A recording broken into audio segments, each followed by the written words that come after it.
ये कोई साधारण मॉन्स्टर नहीं बल्कि धरती का सबसे खतरनाक टाइटन है, गॉडजिला। इतना शक्तिशाली कि इसकी एक दहाड़ से शहर हिल जाते हैं, समुद्र में सुनामी आ जाती है और पूरी धरती कांप उठती है। जब ये जागता है तब सिर्फ तबाही पीछे छोड़ता है। अब इंसानों के सामने सिर्फ एक ही सवाल है, क्या गॉडजिला को रोका जा सकता है या फिर दुनिया इसके सामने पूरी तरह खत्म होने वाली है? चलिए शुरू से देखते हैं इस खतरनाक और धमाकेदार कहानी को। फिल्म के शुरुआत में साल 1999 का सीन दिखाया जाता है, जहां मोनार्क ऑर्गेनाइजेशन के लोगो वाला एक हेलीकॉप्टर फिलीपींस के इलाके से गुजर रहा है। ये हेलीकॉप्टर एक माइनिंग एरिया खदान की तरफ जा रहा है। वहां पहुंचकर डॉक्टर सेरिजावा और उनकी असिस्टेंट विवियन नीचे उतरते हैं। वो दोनों वहां एक अजीब घटना की रिसर्च करने आए हैं। असल में जब इस खदान में यूरेनियम की खुदाई चल रही थी, तब वहां एक बहुत ही अजीब तरीके से जमीन धंस गई थी। डॉक्टर सेरिजावा उस धंसते हुए मलबे के अंदर बनी एक गुफा में जाते हैं। वहां उन्हें एक बहुत ही बड़ा फॉसिल मिलता है जो बिल्कुल गॉडजिला जैसा दिख रहा था। सिर्फ फॉसिल ही नहीं, उन्हें वहां 2 बड़े अंडे भी मिलते हैं, लेकिन उनमें से एक अंडा टूटा हुआ था, जैसे उसके अंदर से कोई चीज बाहर निकल चुकी हो। और जब वो ऊपर से देखते हैं तो उनका शक सच निकलता है। वहां एक बड़े मॉन्स्टर के पैरों के निशान थे जो उस जगह को छोड़कर समुद्र की तरफ जा रहे थे। फिर इसके बाद अब सीन शिफ्ट होता है जापान के जंजीरा पर।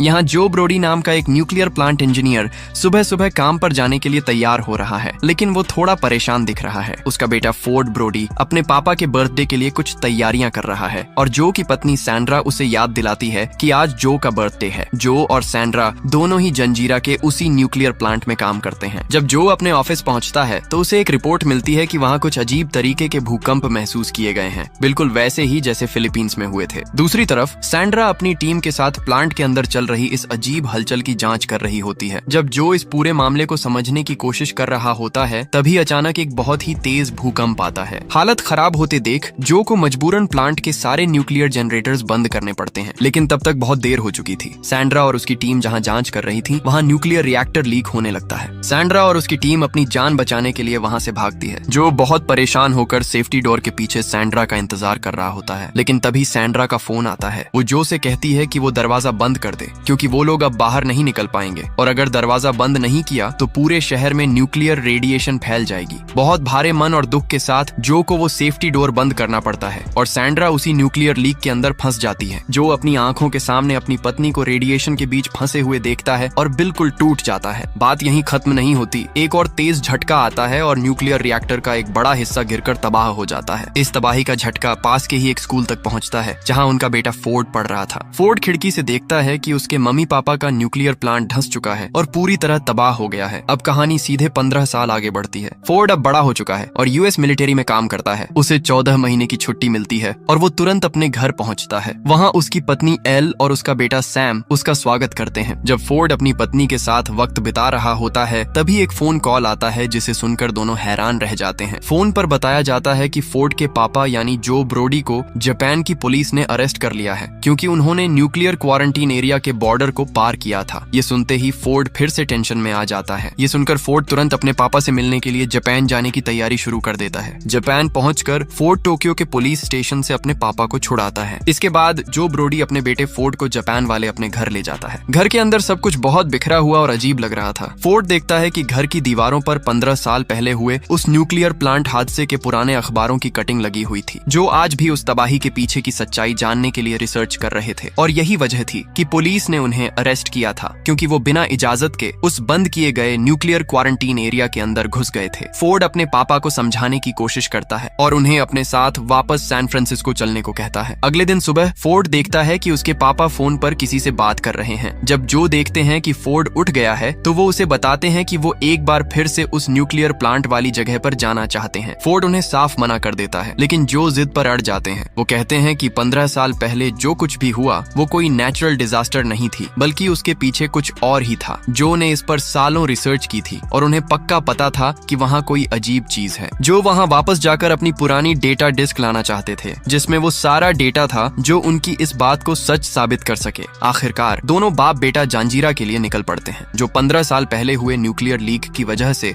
अब एक सुनसान और गोस्ट टाउन बन चुका था। रास्ते में जो अचानक अपना सेफ्टी मास्क उतार देते हैं। वो नोटिस करते हैं कि जंजीरा की की हवा अब बिल्कुल साफ हो चुकी है और वहाँ कोई रेडिएशन नहीं है, बिल्कुल वैसा ही जैसा उन्होंने सोचा था। इसके बाद वो दोनों अपने पुराने घर पहुंचते हैं। जो को वहाँ अपनी वो डेटा डिस्क मिल जाती है और साथ ही उनकी पत्नी की एक यादगार तस्वीर भी। लेकिन तभी उन्हें बाहर एक हेलीकॉप्टर की आवाज सुनाई देती है। जब वो बाहर देखते हैं तो वो दंग रह जाते हैं। उस पुराने और तबाह हो चुके न्यूक्लियर रिएक्टर के पास अब फिर से बहुत बड़ी हलचल शुरू हो चुकी थी। वो जगह जहाँ पहले जो काम करता था अब वहाँ हलचल हो रही थी। लेकिन जैसे ही वो दोनों पीछे मुड़ते हैं वहाँ के सिक्योरिटी गार्ड्स उन पर बंदूक तान देते हैं। जो और फोर्ड को तुरंत कस्टडी में लेकर एक गाड़ी में बिठा दिया जाता है और उन्हें उसी जंजीरा न्यूक्लियर रिएक्टर के अंदर ले जाया जाता है। रिएक्टर के अंदर का नजारा देखकर उनके होश उड़ जाते हैं। वहाँ एक बहुत ही बड़ी और चमकती हुई अजीब सी चीज रखी हुई थी। असल में वहाँ मोनार्क ऑर्गेनाइजेशन के डॉक्टर सेरिजावा अपनी टीम के साथ रिसर्च कर रहे थे। तभी सेरिजावा को आकर बताया जाता है कि 2 लोगों को पकड़ा गया है जो दावा कर रहे हैं कि वो पहले इसी न्यूक्लियर प्लांट में काम करते थे। जो अभी बहुत गुस्से और उत्सुकता में था। वो जानना चाहता था कि आखिर 15 साल पहले ऐसा क्या हुआ था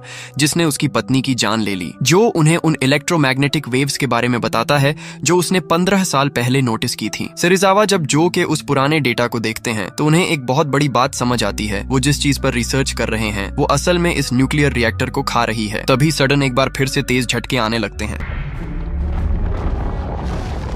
जब वहाँ रेडिएशन चेक किया जाता है तो वो बिल्कुल 0 निकलता है। सेरिजावा समझ जाते हैं कि उस चीज ने वहाँ के तीनों न्यूक्लियर रिएक्टर्स की सारी एनर्जी और रेडिएशन को पूरी तरह सोख लिया है। उस चीज ने पिछले 15 साल से सारी न्यूक्लियर रेडिएशन खाई थी और अब वो पूरी तरह भर चुकी थी, यानी अब वो अंडे में से निकलने वाली थी। डर के मारे डॉक्टर सेरिजावा तुरंत उस चीज को वहाँ खत्म करने का ऑर्डर देते हैं और उसे बहुत हाई वोल्टेज का शॉक दिया जाता है। शॉक लगते ही उस चीज से निकलने वाली वेव्स बंद हो जाती हैं, जैसे वो मर गई हो। लेकिन कुछ ही सेकंड्स में पता चलता है कि वो मरी नहीं थी। उसके अंदर से एक बहुत बड़ा मॉन्स्टर बाहर निकलता है और आसपास की सभी चीजों को तबाह करने लगता है। वो क्रीचर इतना खतरनाक था कि उसके निकलते ही आसपास की सारी इलेक्ट्रिसिटी गुल हो जाती है और जैसे ही बैकअप जनरेटर चालू होता है सबके सामने एक बहुत ही बड़ा भयानक मॉन्स्टर तबाही मचाता हुआ दिखता है। चारों तरफ अफरा तफरी मच जाती है और लोग अपनी जान बचाने के लिए भागने लगते हैं। फोर्ड अभी भी वहाँ एक ऊंची जगह पर फंसा हुआ था और मदद के लिए चिल्ला रहा था। आखिरकार उस मॉन्स्टर के हमले की वजह से आसपास की चीजें टूट कर गिरती हैं और फोर्ड वहां से निकलने में कामयाब हो जाता है। लेकिन जैसे ही वो नीचे आता है वो देखता है कि उसके पापा उन्हीं टूट कर गिरती हुई दीवारों के मलबे से नीचे गिर गए हैं और बहुत बुरी तरह जख्मी हैं। तभी फोर्ड के ठीक पीछे वो अजीब मॉन्स्टर अपने सरने से पूरी तरह बाहर निकल आता है और अपने बड़े बड़े पंख फैलाकर वहां से उड़ जाता है। अगले दिन दोपहर को हर तरफ तबाही का नजारा था और लाशें बिखरी हुई थीं। तभी एडमिरल हैम्पटन डॉक्टर सेरिजावा से मिलते हैं और मोनार्क ऑपरेशन की कमान अपने हाथ में ले लेते हैं। वो सेरिजावा से पूछते हैं कि क्या इस मिशन के लिए उन्हें किसी और की मदद चाहिए। सेरिजावा जो और उनके बेटे फोर्ड का नाम लेते हैं और उन्हें भी मोनार्क के इस ऑपरेशन में शामिल करने को कहते हैं। जो और फोर्ड को एक हेलीकॉप्टर में बिठाकर सेरिजावा की टीम के साथ ले जाया जाता है। लेकिन रास्ते में ही जख्मों की वजह से जो की हालत बहुत खराब हो जाती है और वो दम तोड़ देते हैं। इसके बाद ये सभी लोग यूएस नेवी के एक बहुत बड़े वॉरशिप पर पहुंचते हैं जहां अब मोनार्क का मेन बेस बना दिया गया था। वो लोग उस मॉन्स्टर को एम्यूटो नाम देते हैं जिसने पिछली रात जंजीरा में तबाही मचाई थी। एडमिरल विलियम स्टेंस की लीडरशिप में अब आर्मी का बस एक ही मकसद था, म्यूटो को ढूंढकर हर हाल में खत्म करना। दूसरी तरफ फोर्ड जो अभी भी अपने पापा की लाश के पास बैठा दुख मना रहा था, उसे सेरिजावा के पास बुलाया जाता है। जब फोर्ड डॉक्टर सेरिजावा और उनकी असिस्टेंट विवियन से मिलता है तो वो उसे मोनार्क ऑर्गेनाइजेशन का असली इतिहास बताते हैं। वो बताते हैं कि ये सब साल 1954 में शुरू हुआ था जब पहली बार एक न्यूक्लियर सबमरीन समुंदर की गहराइयों में पहुंची थी। उस सबमरीन की न्यूक्लियर एनर्जी ने समुंदर के अंदर सोई हुई किसी बहुत बड़ी चीज को जगा दिया था। सेरिजावा कहते हैं कि 1950 के दशक में जितने भी न्यूक्लियर बॉम्ब टेस्ट किए गए थे वो कोई आम टेस्ट नहीं थे, बल्कि वो उस खौफनाक चीज को मारने की कोशिश थी। वो सब मिलकर किसी को मारने की कोशिश कर रहे थे, एक ऐसे खौफनाक प्रेडेटर को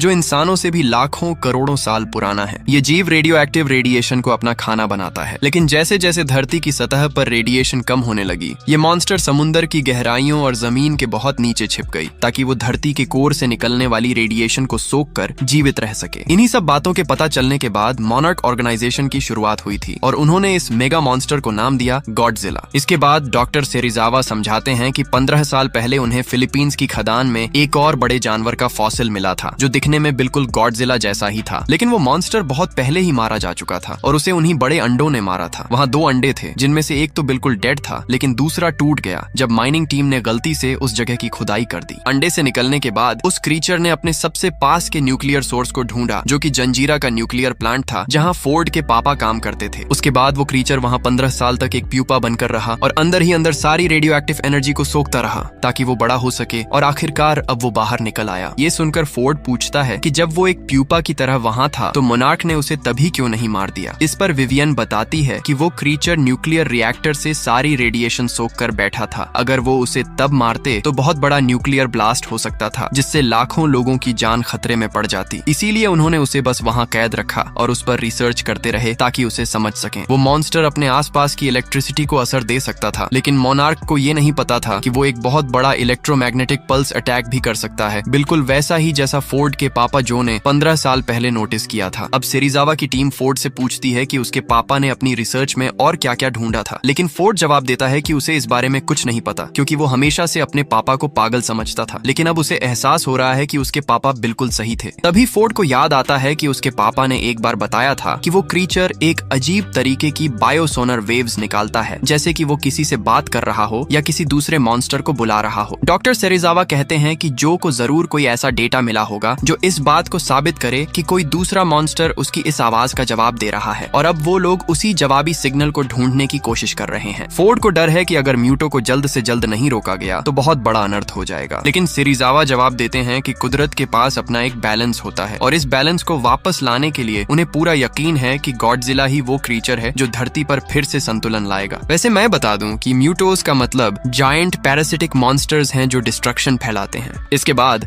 फोर्ड सैन फ्रांसिस्को वापस जाने के लिए एक हेलीकॉप्टर में बैठता है, लेकिन उन्हें पहले हवाई में स्टॉप ओवर करना पड़ता है। ट्रेन के अंदर उसे एक छोटा बच्चा दिखता है जो अपने मम्मी पापा से अलग हो गया था। फोर्ड उस बच्चे की मदद करता है और उसके पेरेंट्स से वादा करता है कि ट्रेन रुकते ही वो बच्चे को उन तक पहुंचा देगा। उसी वक्त यूएस नेवी के वॉरशिप पर मोनार्क की टीम को पता चलता है कि नॉर्थ पैसिफिक हवाई के पास एक रशियन न्यूक्लियर सबमरीन अचानक गायब हो गई है। आर्मी तुरंत उसकी जांच के लिए अपनी एक टीम भेजती है। वहां पहुंचकर जब वो देखते हैं तो उन्हें वो गायब हुई सबमरीन मिलती है, लेकिन सिर्फ सबमरीन ही नहीं, उसके ठीक पीछे वही म्यूटो खड़ा था और वो उस सबमरीन के अंदर की न्यूक्लियर एनर्जी को मजे से खा रहा था। तभी वॉरशिप पर बैठी टीम को एक और सिग्नल मिलता है कि कोई बहुत बड़ी चीज उस म्यूटो की तरफ बढ़ रही है। वो लोग तुरंत उसकी जांच शुरू करते हैं। डॉक्टर सेरिज़ावा को एक आहट मिलती है और वो तुरंत ओआहू जाने की तैयारी करते हैं। सेरिज़ावा को पूरा शक था कि ये गॉडजिला ही है जो म्यूटो को ढूंढते हुए यहाँ आ रहा है और वो उसे अपनी आंखों से देखना चाहते थे। दूसरी तरफ हवाई के बीच पर आए सारे टूरिस्ट अचानक हैरान हो जाते हैं जब वो आसमान में बहुत सारे मिलिट्री हेलीकॉप्टर्स और फाइटर जेट्स को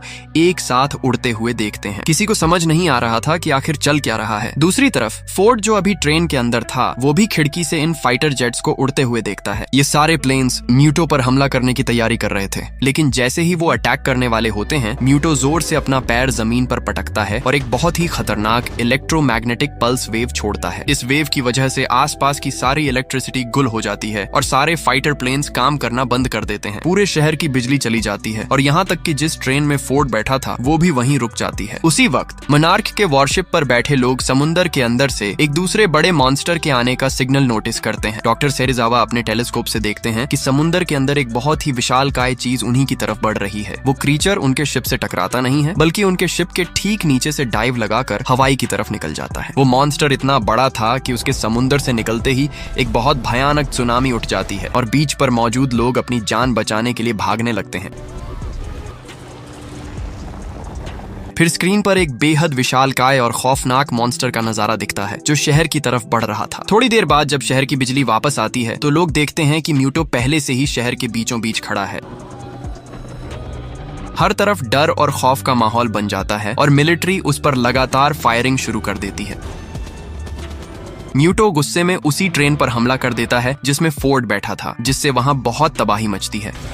लेकिन तभी वहां एक और बहुत बड़े मॉन्स्टर का पैर दिखता है और ये कोई और नहीं बल्कि खुद गॉडजिला था।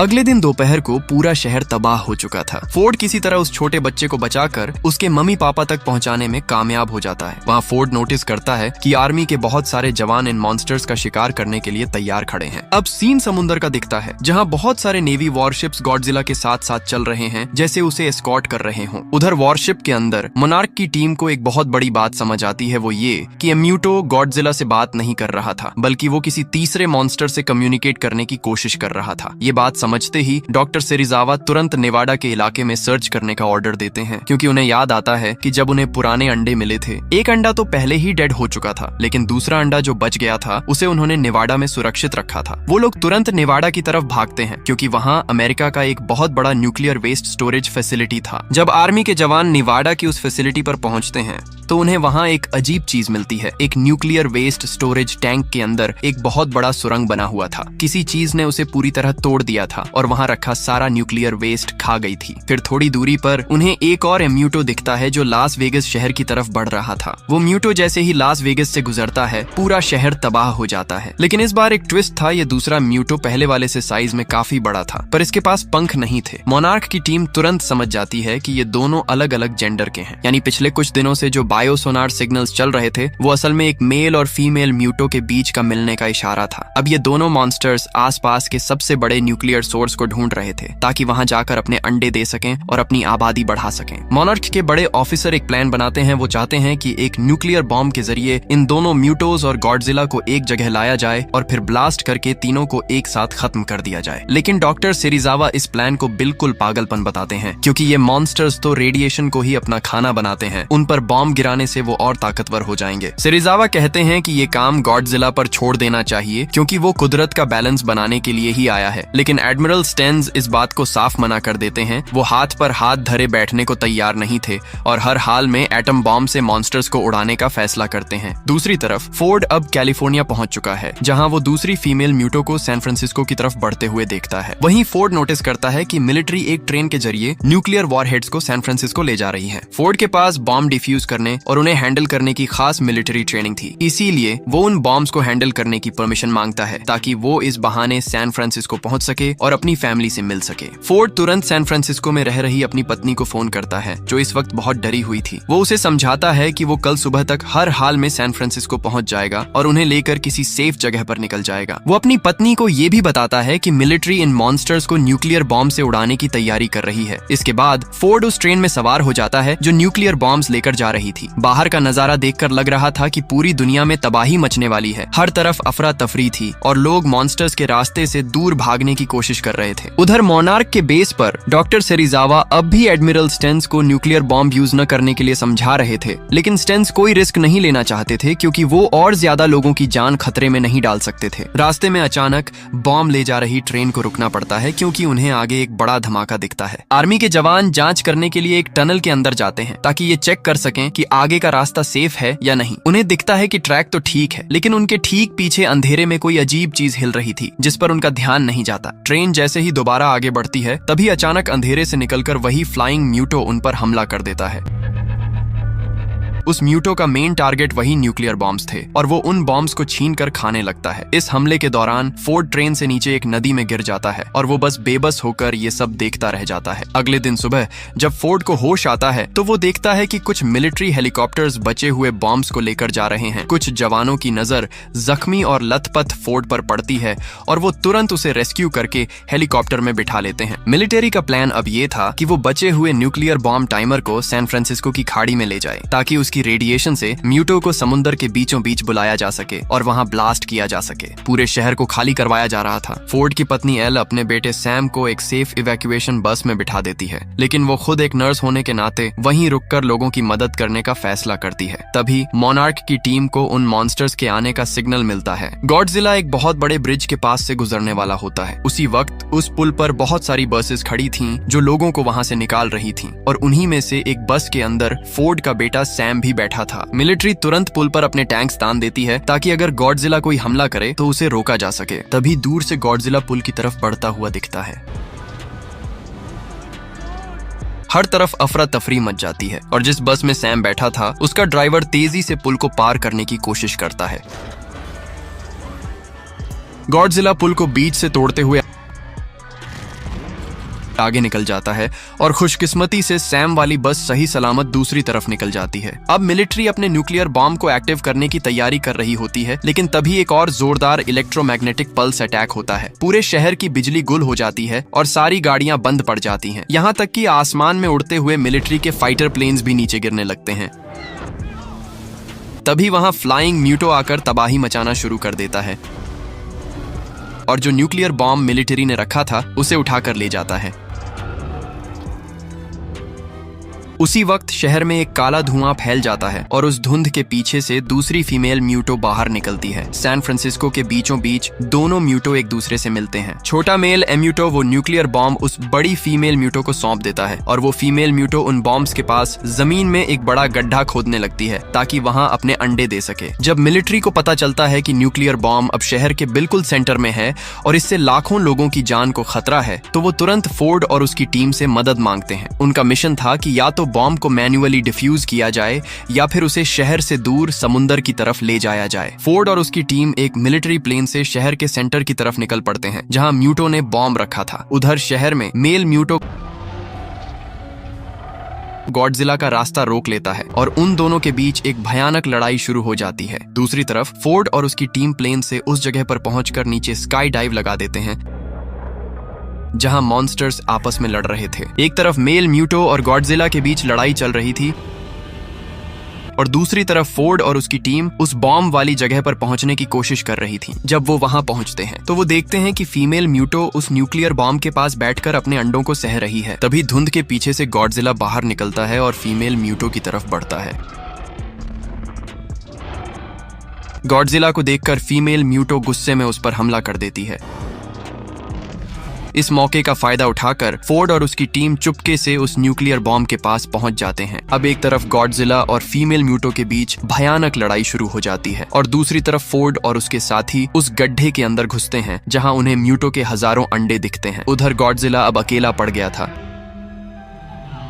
क्योंकि दोनों मेल और फीमेल एक साथ मिलकर उस पर टूट पड़ते हैं। दो मॉन्स्टर्स के सामने गॉडजिला कमजोर पड़ने लगता है। बॉम्ब के पास खड़े फोर्ड और उनके जवानों को समझ आता है कि उनके पास बॉम्ब को डिफ्यूज करने का टाइम नहीं बचा है, इसीलिए वो फैसला करते हैं कि इस बॉम्ब को उठाकर जल्द से जल्द समुद्र के बीच पर ले जाया जाए। लेकिन वहां से निकलने से पहले फोर्ड पास में ही तबाह हुई एक गाड़ी का फ्यूल पाइप तोड़ देता है, जिससे सारा बेंजन उन म्यूटो के अंडों पर फैल जाता है। फोर्ड वहां आग लगाकर एक बड़ा धमाका करता है जिससे म्यूटो के सारे अंडे जलकर तबाह हो जाते हैं। अपने अंडों को मरता देख फीमेल म्यूटो पूरी तरह पागल हो जाती है और गुस्से में चिल्लाती है।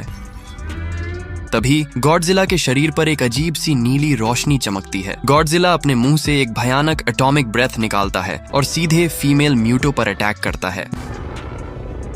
दूसरी तरफ आर्मी के जवान उस न्यूक्लियर बॉम्ब को एक बोट पर रखकर समुंदर की तरफ ले जाने की कोशिश करते हैं, लेकिन फीमेल म्यूटो की नजर उन पर पड़ जाती है और वो बॉम्ब के पीछे भागती है। बहुत मुश्किल से गॉडजिला उस उड़ने वाले मेल म्यूटो को पकड़ता है और उसे दीवार पर पटक कर मार डालता है, लेकिन इस चक्कर में